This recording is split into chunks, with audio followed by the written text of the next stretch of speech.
एक गांव जो जंगल से घिरा हुआ था। वहां पर एक लड़का रहता था, उसका नाम अर्जुन था।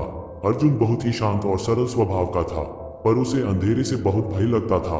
रात होते ही वह अपने कमरे में बंद हो जाता था। दरवाजे खिड़कियां सब कसकर बंद कर लेता था। किसी को अपने डर के बारे में कुछ नहीं बताता था। गांव वाले उसे अजीब मानते थे। माँ हमेशा कहती थी यह डर बचपन की किसी बात से जुड़ा है, पर वह बात क्या थी यह कोई नहीं जानता था। एक दिन उसके पिता उसे एक पुरानी हवेली में लेकर गए। कहा कि अब वह हवेली उनकी है, उसे साफ करना होगा। हवेली बहुत पुरानी थी, दीवारों पर सीलन थी, छतें टपकती थीं, चारों तरफ झाड़ झंखाड़ फैला था।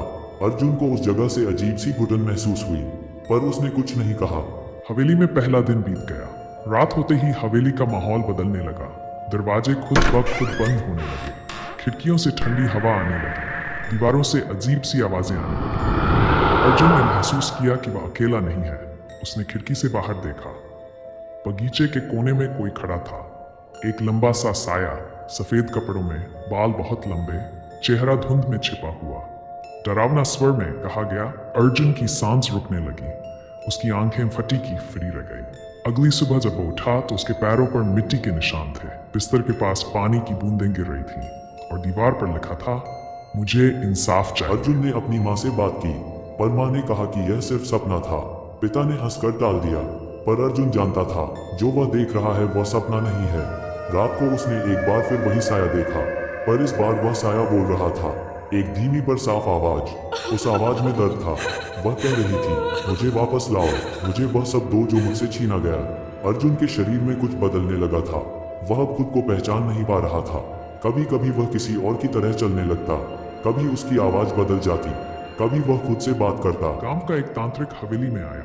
उसने चारों कोनों में मंत्र रखे और पूजा शुरू की।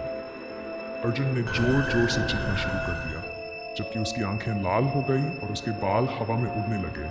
उसने जैसे पागलपन में डूबा हुआ महसूस किया। उसकी आवाज बदल गई। तांत्रिक ने गंभीर आवाज में कहा, इस लड़के में एक आत्मा प्रवेश कर चुकी है।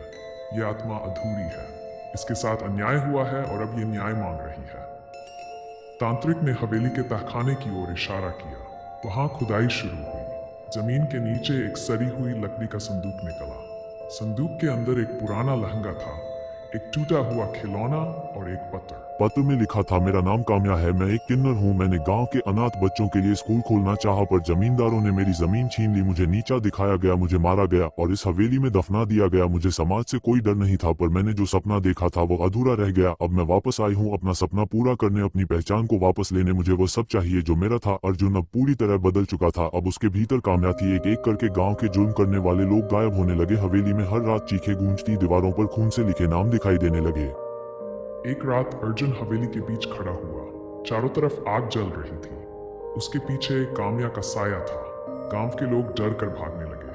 अब भागने से कुछ नहीं होगा। जिसे तुमने मारा वह अब लौट आई है, जिसे तुमने मिटा दिया वह अब अमर हो गई है, अर्जुन ने दृढ़ निश्चय के साथ कहा। हवेली के आंगन में एक स्कूल की नींव रखी गई। बच्चों की हंसी गूंजने लगी। नर ने उम्मीद भरे स्वर में कहा। अर्जुन फिर से सामान्य हो गया, नैरेटर ने शांति से बताया। पर जब भी वह आईने में देखता, काम्या की मुस्कान उसे जवाब देती।